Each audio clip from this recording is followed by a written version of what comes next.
You're listening to WKDW Radio 97.5 and KDWRadio.com, broadcasting from the Bishop West Real Estate Mobile Tower right here in Northport, Florida. I'm going to go around the table today because we have three guests in the studio. We tried this once before, and we're now side by side and standing solidly together. Aha. So I'm going to start with my good friend over here. Go ahead and introduce yourself and who you're with. My name is Mitch Mesenburg. See, we messed with you. See, you almost forgot. And with Operation Solid 7. Very good. Shannon Mesenburg with Operation Solid 7. Kevin Colwell with Operation Solid 7. Well, John Rawlings supporting Operation Solid 7 and with WKDW Radio. And you know, we've met in the past and we had a show about your son. Gosh, that would have been, I think, pre-COVID, maybe? Yeah, it was 2020. 2020. So it's been a little bit. And we did another show about a month and a half ago. But we had some connectivity issues. But that's all right. It was all good. So we're double dosing up on great information out. Operation Solid 7. Please tell us what the backbone of that operation is.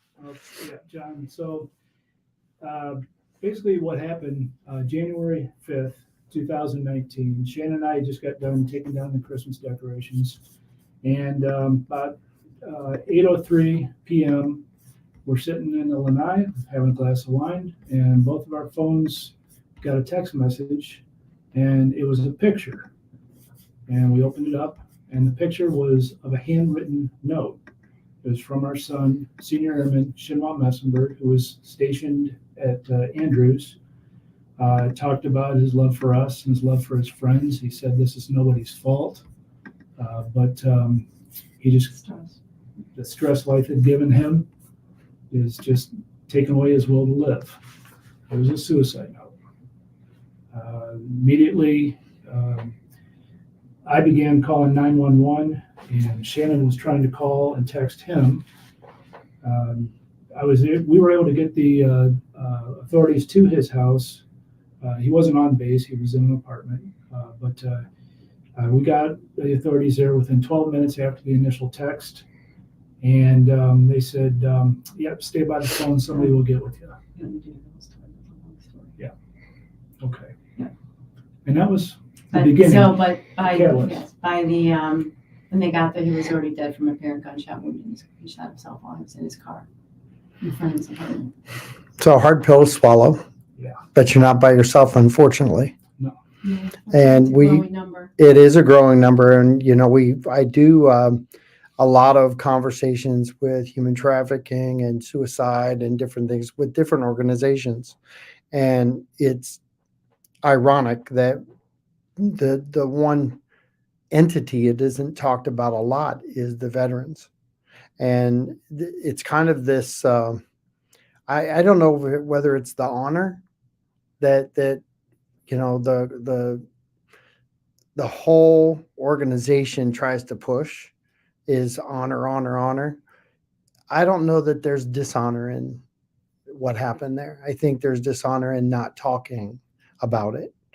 And I hope that we can continue to do this to break down the barriers, because there's a lot of help out there. There's a lot of people that want to help support.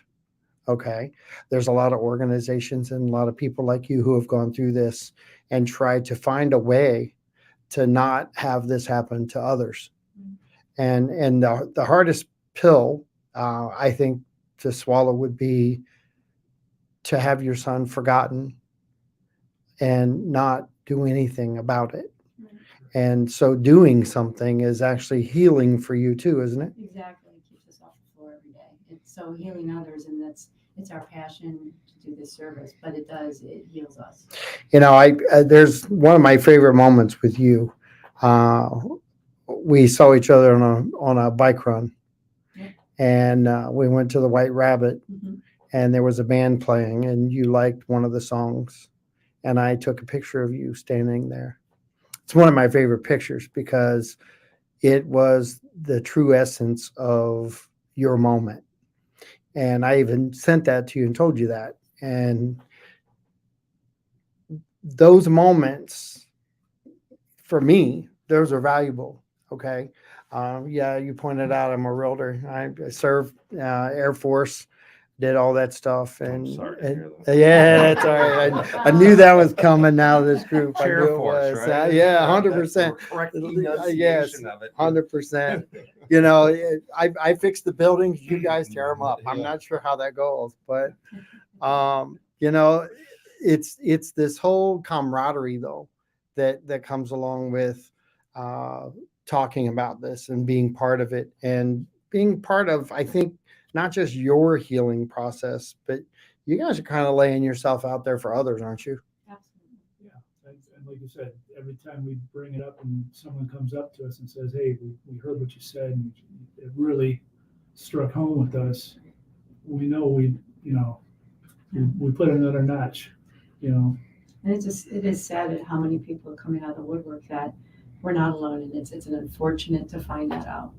But it just goes to show how much help is really needed out there, because we found there was a study that they keep saying 22 a day, but they've done some further studies that it's actually more like 45 a day, because they're not counting drug overdoses and other things. Yeah, they don't count. Right. So, that's just horrific. Skewed numbers are skewed numbers. Reality is that if you're overdosing because of the stress level that you were under, it's still suicide. Exactly. And, I think the reality for a lot of these conversations that we didn't used to be able to have.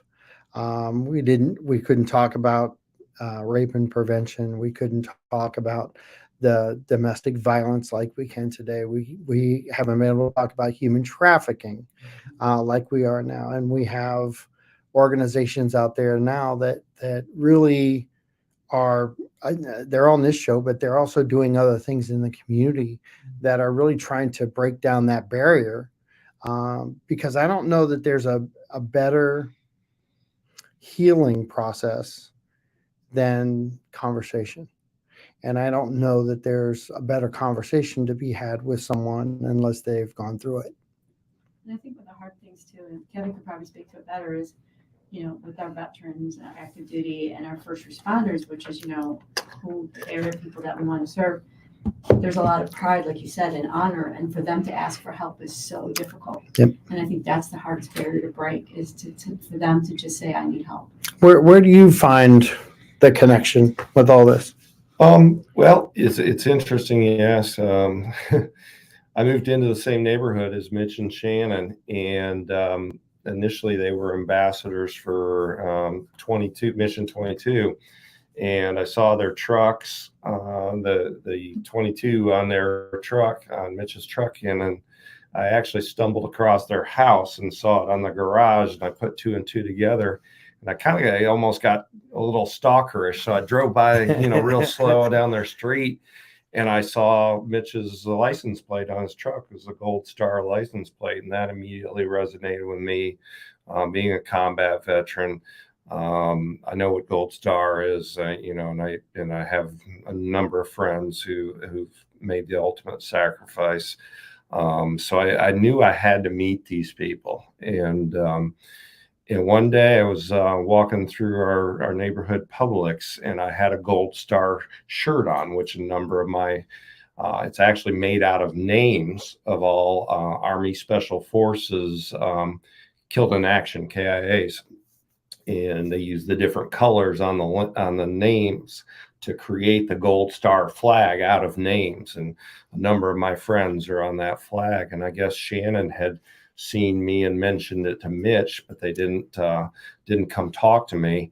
And then I was Did they drive back and forth too? No, Just checking. No, we But- watched him get in the car. Okay, Yeah, it was okay. too far away. We pulled up Publix and we saw him. It was too far away. I'm like, wow, look, he's got a Gold Star t-shirt on. I'm like, oh my gosh. And so we were parked far away because he always does, no one hits our car. And Kevin looped around and pulled up next to us. Yeah, I looped around and saw the truck and saw two people sitting in the truck. So I literally pulled up driver door to driver door and rolled down my window and said, "Hey, I'm Kevin. I'm a medically retired combat wounded Green Beret, and I've seen your truck around. I've seen your license plates, and I just wanted to meet you guys." And that's kind of how it started. And I feel honored that they asked me to be a member of the board. And I guess I'm the one person out of our 5-person board that brings the military perspective. The other 2 board members, Danny and Laura, who couldn't be here, are both career law enforcement.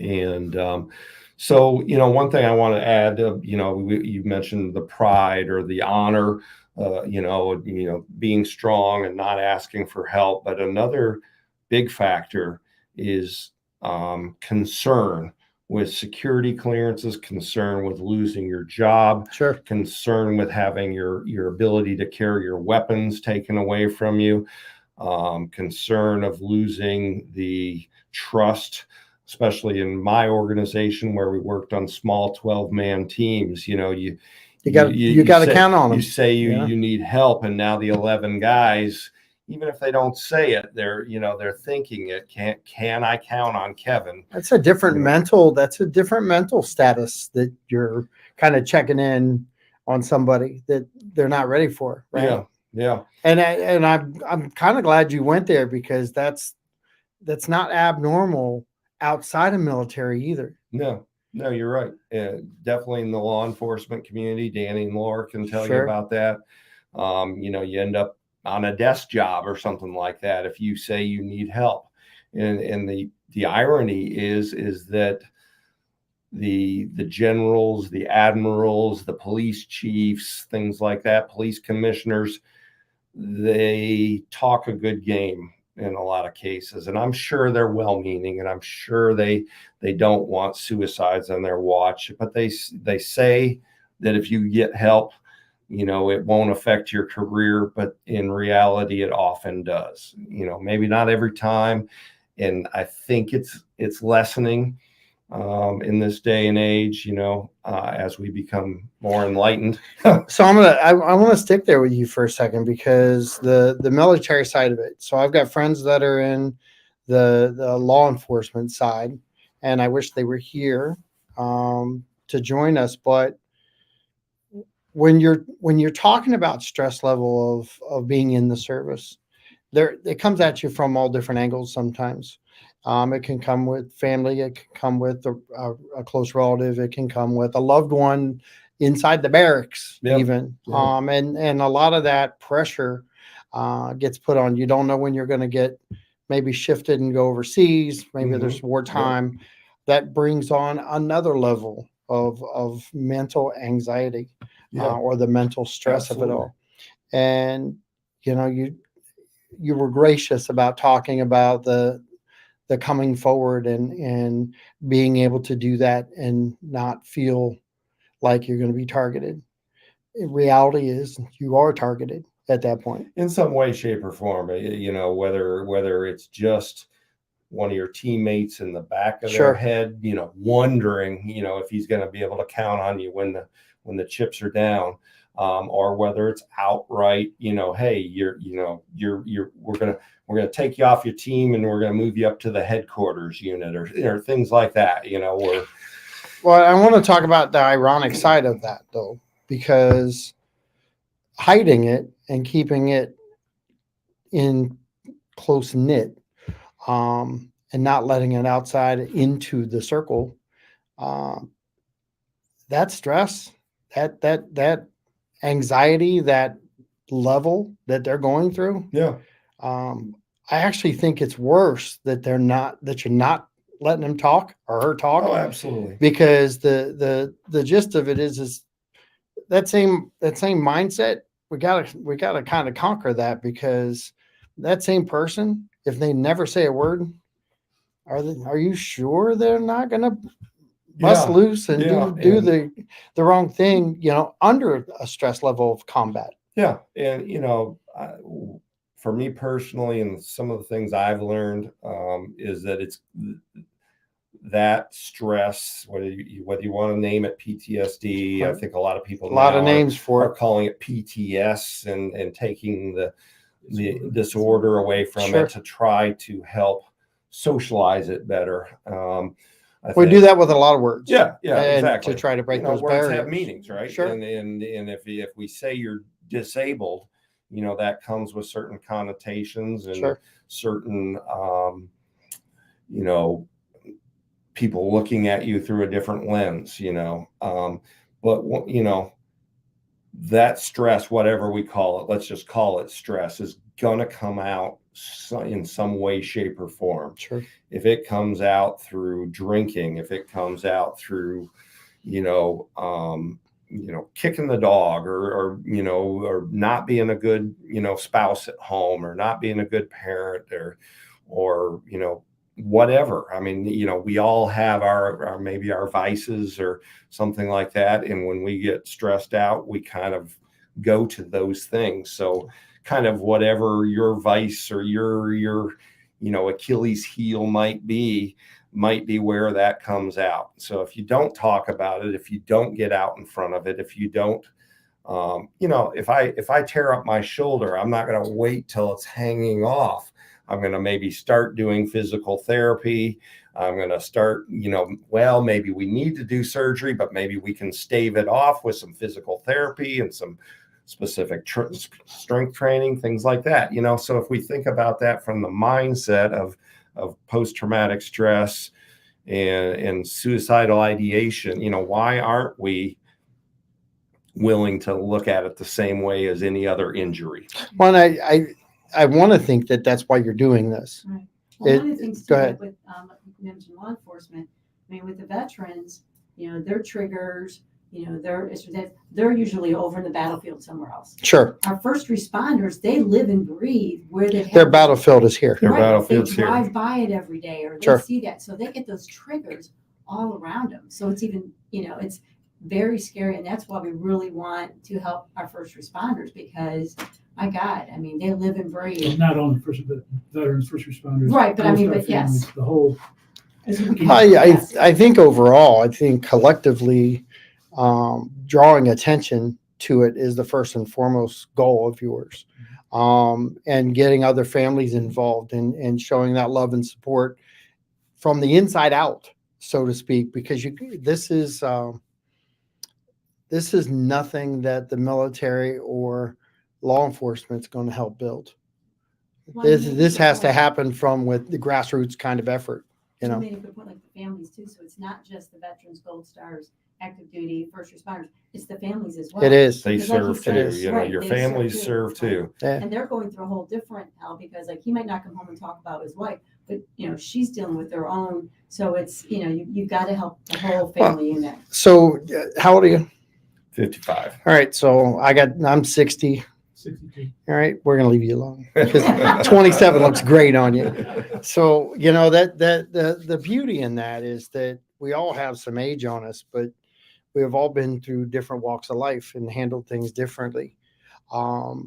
With all of the differences that are out there, one common thing that we've come a long way in the United States in many regards of kind of dropping the guard a little bit on certain topics, and with whether it was gay rights before, gay and lesbian rights, we didn't see that where it is today, and sort of that pressure, and I think their situation is kind of your situation now, because they went through the grassroots effort to try to get that information out, and they've broken a lot of barriers, and the suicide rate within that group has actually dropped, but they don't talk about it, Right. because it's down. And so it's not, I remember as a kid that if you got labeled, you were called all kinds of names. And the reason I'm talking about it is we have example after example after example of what we should be correcting in this. And those numbers can flip, and help is there. It's just the willingness for, I think, families to say it's okay, because even in everyday life, if you've got somebody out there that's a family member who's struggling with mental health, you don't want to label them. because they're going to lose their job. People are going to talk about them. People are going to do all these things. It's no different in uniform. None. There is no difference in that uniform. The difference is we signed up to protect our country. We signed up to go to war for our country, defend the rights of, and it was a movie that was out about the Marines, and you protect the less weak. Are we truly doing that in the military within our own house? Do you think sometimes? I mean, I think that's a great question. I don't know that I'm the sole, arbiter of the answer of that, but we're not going to put all that pressure on you either. No, because here's the thing, we're having an open dialogue, and the truth of the matter is I went through it. It wasn't there when I served. Yeah. It hadn't changed much. Yeah. That it's a numbers game, and we know it's a numbers game as far as the military goes. John, something But go ahead. Has changed dramatically is the way it used to be for the military. Back in the day when they were going overseas, they were on a ship. They were on that ship for 2 weeks to get to where they had to go. Right. When they got done with the battle, they're back on that ship. It took them, so they had this time to that decompression time. With your tribe. Yeah. Then they had time to decompress. Yep. Right. And I think that's part of the reason we're seeing the rates skyrocket so much is there's no time to decompress. They go from here, boom. They're back in the States and they're dispersed. Yeah, the year for instance, I wasn't wounded bad enough that I was able to stay in theater. I suffered a traumatic brain injury and was able to stay in theater and continue to serve with my unit. So when we flew home that year from Afghanistan, we flew through Diego Garcia and then into Alaska and then back down into the States. So we had like 2 nights coming home, but there was there's no program. I went and walked around the beach on Diego Garcia. A couple of us did, and then other guys, just slept. Other guys went to the O Club. We weren't allowed to drink still. That was like one rule. And and I think there was valid reasons for that, but I could go either way, I suppose. But we literally had 2 days and we were home, so we were just fighting tooth and nail in combat and then home in 2 days basically. And so you don't have that decompression time. And I think we've seen, in a number of textbooks, we've seen in movies played out, and I think you hit the word, really on the head for me is tribe. And the one thing I've learned since I've gotten out of the military, I've gone through a couple PTS programs, and what I've learned is that from my perspective, I'm not going to heal, in my opinion, sitting talking to a PhD in an office at the VA. Sure. I'm going to heal with my tribe. I'm going to heal with people that have similar experiences. Not everyone in the room has to be a Green Beret or anything like that. Sure. But people, that may be battle proven. Yeah, exactly. Whether it's on the streets here in America or on the streets of Baghdad or Kabul. Well, and I'm going to go back here a little bit because some of the movies now are reflecting some of these things that we're talking about, and there are soldiers who now come home, and their home is not home. Their home is on the battlefield. Yeah, and they want to go back. Oh, absolutely. Yeah. I know some people that are like that, where they felt more comfortable. There's a piece of it that, everybody in my career field, I would have to say is an adrenaline junkie of some sort. We do, parachuting, we do high altitude, low opening parachuting. We work with explosives, we work with the military dogs. Everything is a lot of what we did in my job, people go pay to do on weekends, play paintball or, things like that, or skydive and things, like that. So like it was an adrenaline filled job. And a crazy kind of sidebar to that is, a couple years before I retired, I took a job working for a 2-star general outside of special forces. So I was kind of in more conventional position. And so in a way, I actually had an opportunity to decompress from 25 years in special forces. But the interesting thing that happened to me is I was working in an office, and my immediate supervisor was a female colonel that, ironically enough, her husband and my brother had served together. Kind of small world, crazy thing. But while I was in that desk job, I seemingly started falling apart mentally and physically.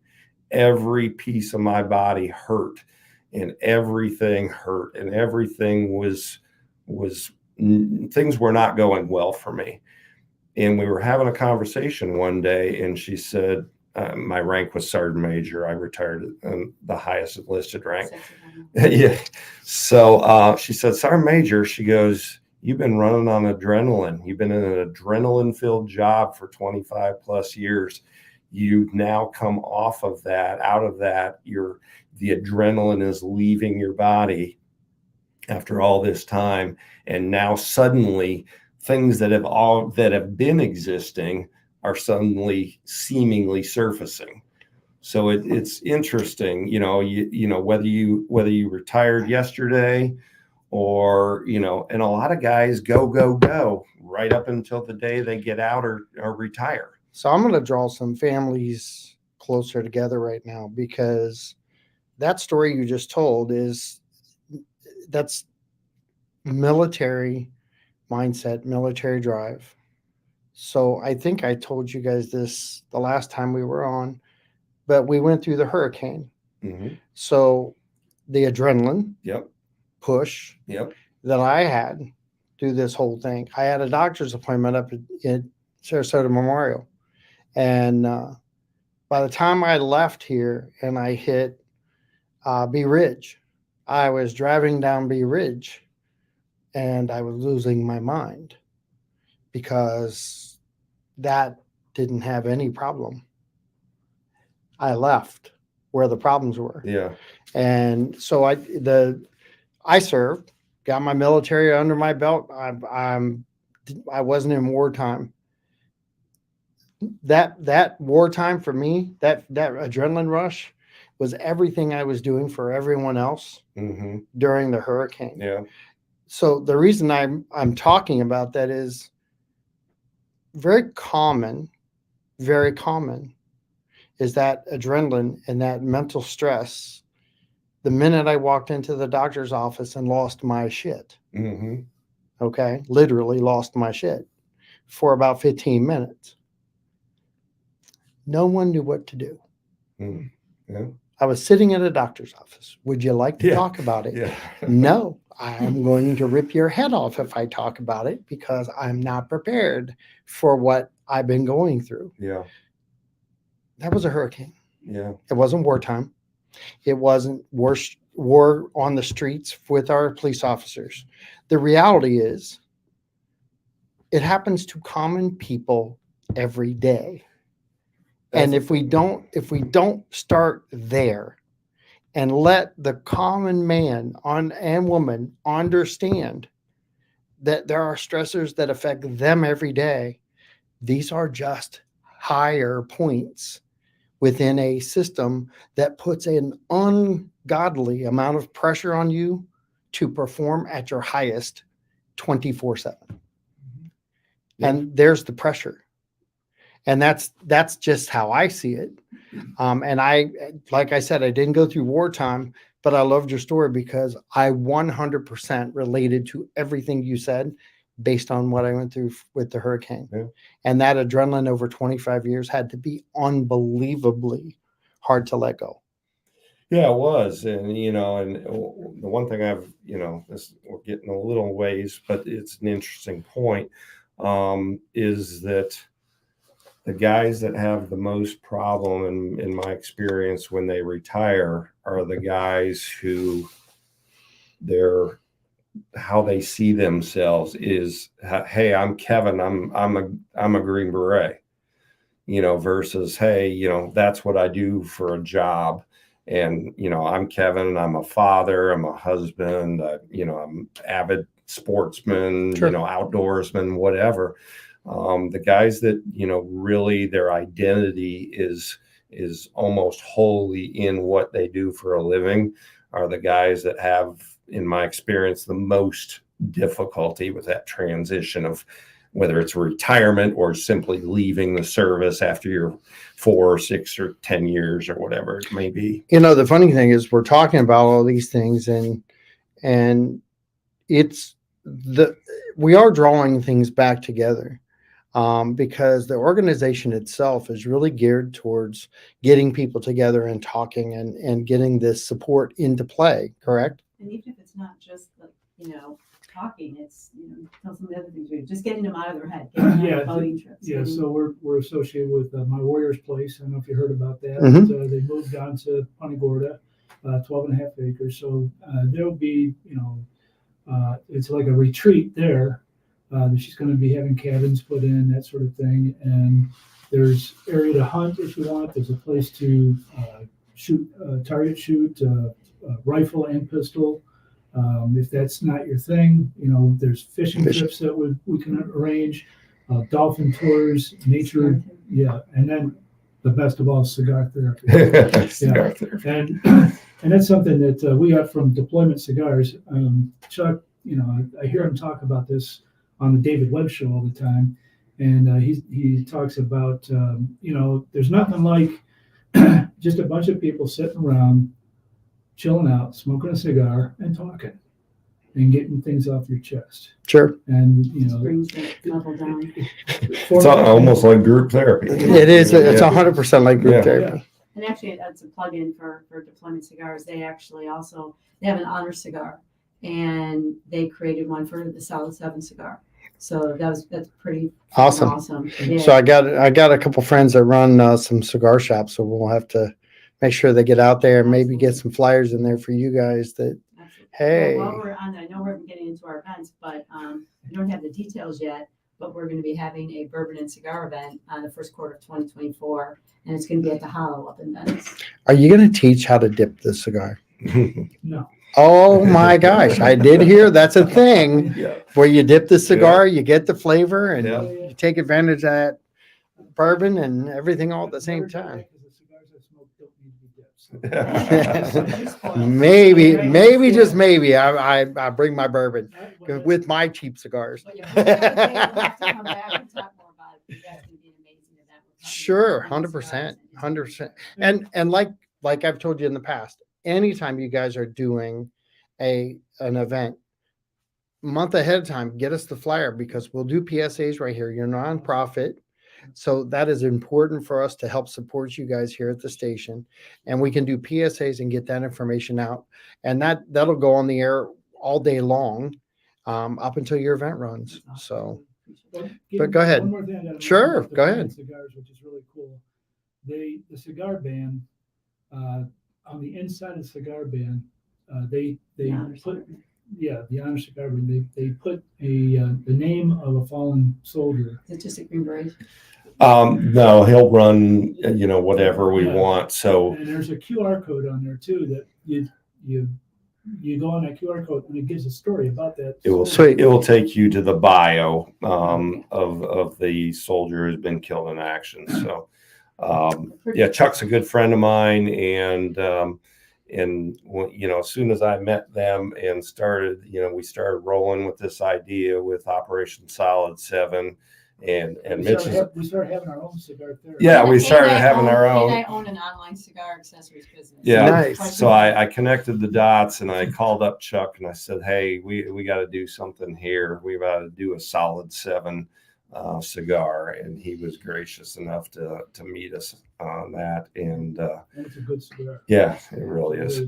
Well, all these things and whoever came up with the idea of the QR code and the name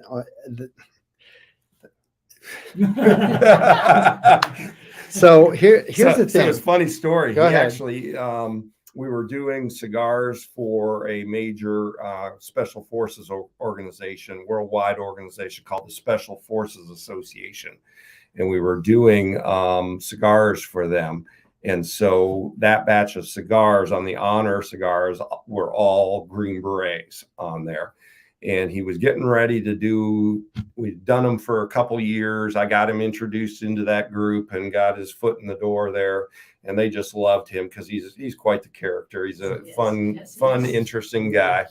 But he was getting ready to run the batch for the next upcoming event. And he said, I want to take, I want to put something out there that gets them out to the gets them to look up the soldier. And I said, why don't we do a QR code that will take them right to the USASOC, which is U.S. Army Special Operations Command, what they call their memorial wall.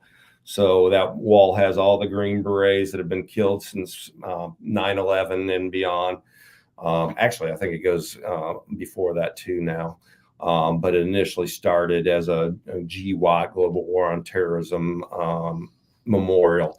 So, you open that after you smoke the cigar, you take that band off, you undress the cigar, and it's got the name, the date, and the location that soldier was killed in action. But then you got the QR code. So you hold your phone up to it, just like, any QR code, and boom, it takes you right to the USASOC memorial wall, and you get to read everything about that soldier. So, we have not done up until now. That's creative as hell. I love it. Mhm. But we have not done a really good job talking about those individuals on an American level across the country. That's just one. That's I don't even like to use the word cool in the scenario because somebody had to die to get on the cigar. But the fact that we're trying everything and anything to remember them, that's more honor that's being thrown out there for the. John, talking about this, something that comes to my mind. My brother was killed in Vietnam in '69. Back then, you didn't talk about it. Mm. You brushed it under the rug. You built a hotel on top of it. Yep. You bury it in the middle, yes. Yeah. That's your family's going to Yeah. bury it and put a 200-story building on top of it. So, this whole, getting into honoring these people, it's not only for them, but it's for their family. When the Vietnam Wall was put up in D.C., I remember a lot of the kids that went to school with my brother went to that wall and they did etchings and they would send it to my parents. And I'll tell you what, there's nothing better than that. It just lets our parents know, lets us, the family, siblings know that they're not forgotten. So I say anything we can do to honor these guys, anything. So, your mood changed just now. Yeah. And it's important to point out because everybody needs to change their mood. Everybody has to change their attitude. Your attitude was a lot more focused just now.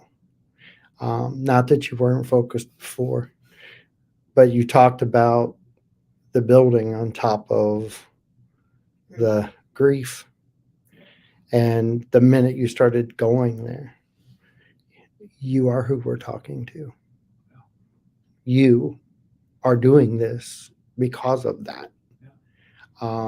That's the truth. Mm-hmm. And, sometimes the organization is one thing, but leadership and what you show, people should watch this video. People should share this video. You're just not doing it. You're living it, and you're making adjustments on your own. I've watched you for 3 years now. We have not, I wouldn't say we've been dinner companions.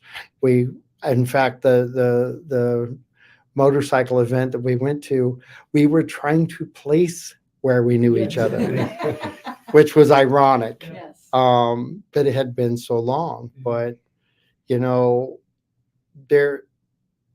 I cared about you the day I talked to you, the day I met you. I cared about you when you were on my show. I cared about you were on the bike event.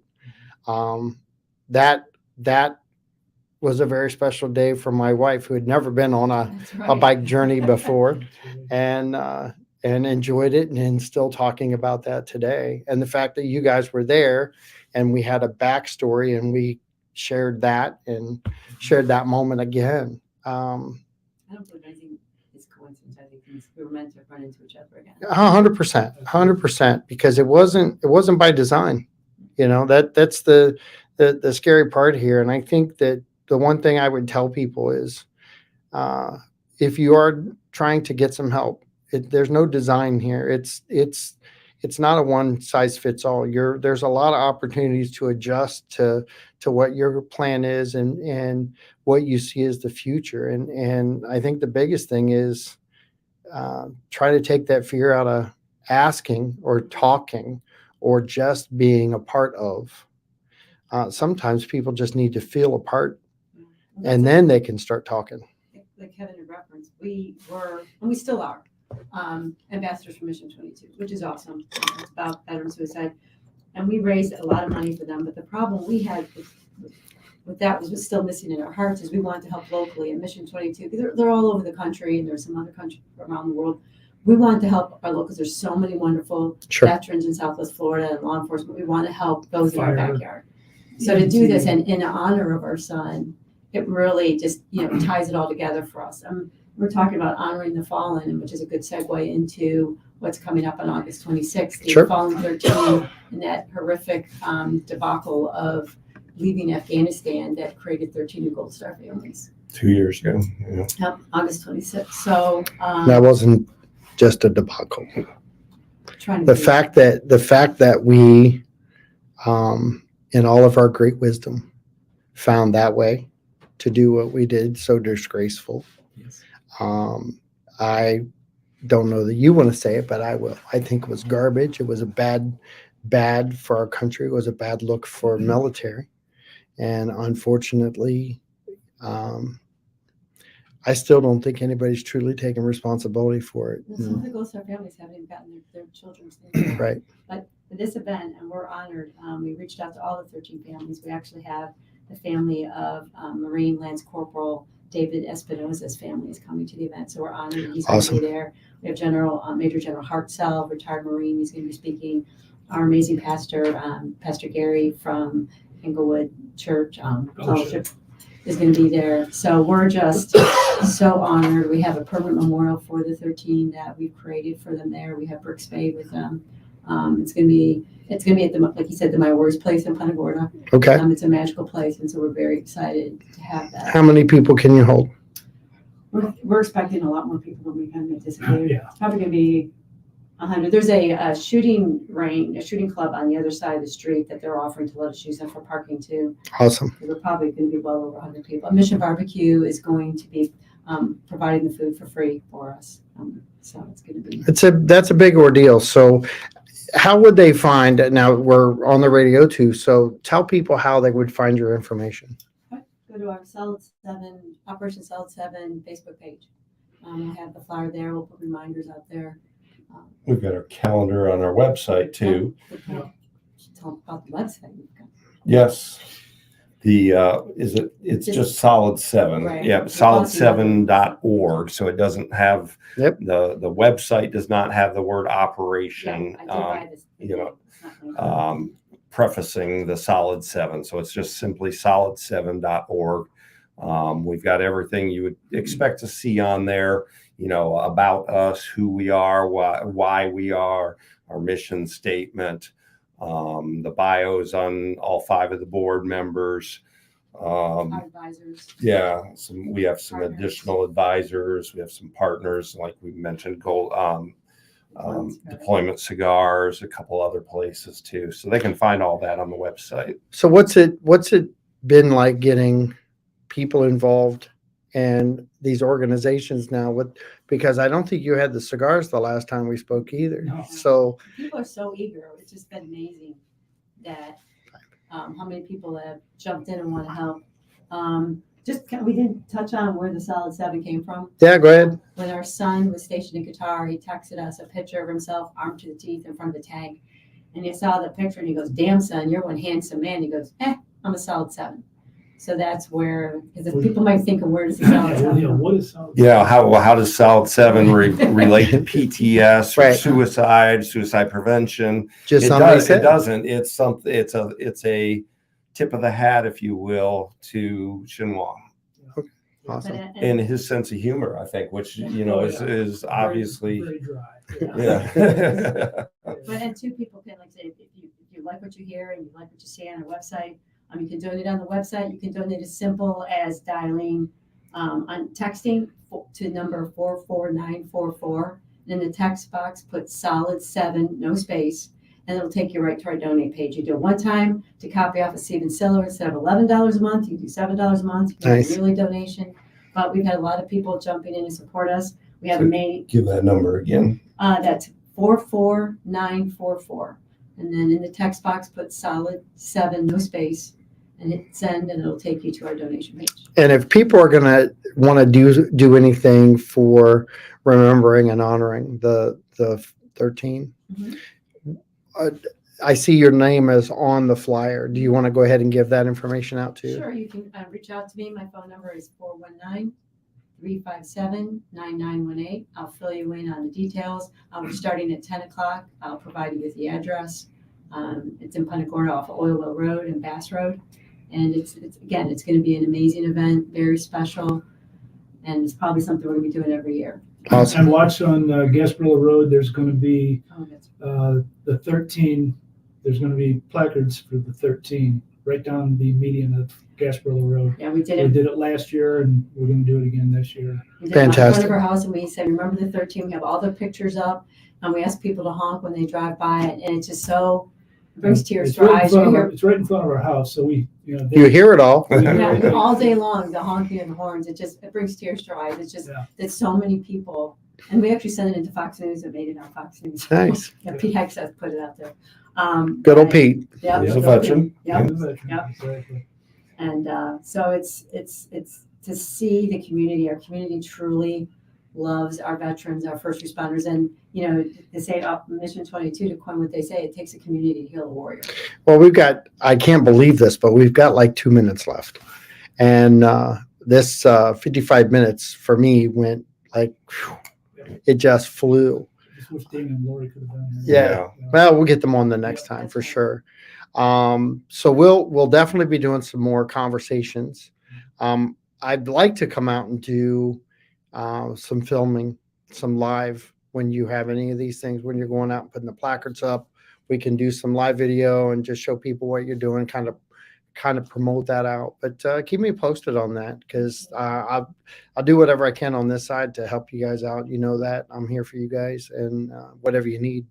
And like I said, anything that we can do as far as getting the information out on the waves, just get us the flyers, and we'll do PSAs and get that information out. If I can make one little plug, it's not necessarily, but part of us actually, we're doing a 9/11 event that we're working with the Englewood Chamber of Commerce on 9/11, which is a Monday. We're going to have an event. I think it's starting at 9:30. It's going to be at the Pioneer Plaza on Dearborn Street. Okay. And Kevin is actually one of our keynote speakers. Awesome. That'd be fantastic. So please show up as well. Well, I've enjoyed talking with each and every one of you as always. God bless you, John. And well, I look forward to coming out and supporting too. So this is John Rawlings with Solid 7, Operation Solid 7. Look them up on Facebook, follow them, engage. If you have anybody that needs to talk, just get them involved. Take the fear out. Great group of people, easy to talk to. You guys be safe out there, and we'll talk to you on Monday when Alice White will be joining us. Thanks. This is WKDW Radio saying thanks. Have a great day.